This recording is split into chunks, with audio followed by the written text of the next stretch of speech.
The night was dark and a thick fog settled over the streets.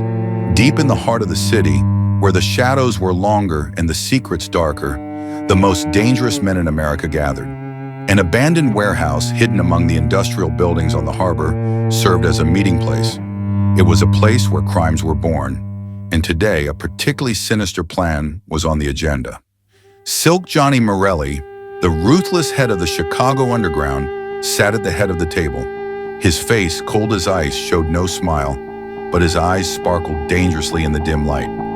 Next to him, Big Louis Mancini, also known as the Animal, a colossus of a man who was known to crush any resistance.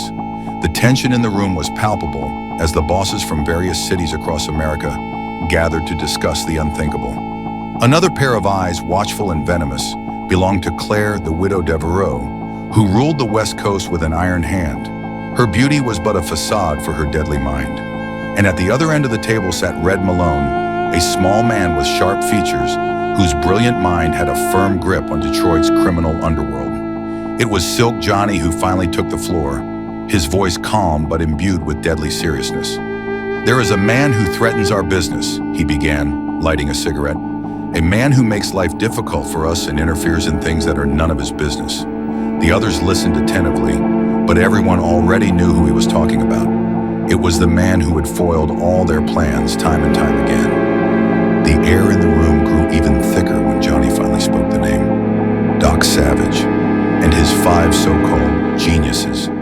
A sharp intake of breath went through the room. These men and their extraordinary abilities had kept the criminal underworld on tenterhooks, but tonight that was about to change. Big Louis leaned back, his huge hands drumming menacingly on the tabletop. "These self-righteous know-it-alls," he muttered, "think they can stop us forever." The bosses silently agreed with him. Today wasn't just about gaining power, it was about revenge. The enemies had banded together to commit the ultimate crime, the assassination of Doc Savage and his team. A diabolical pact was made.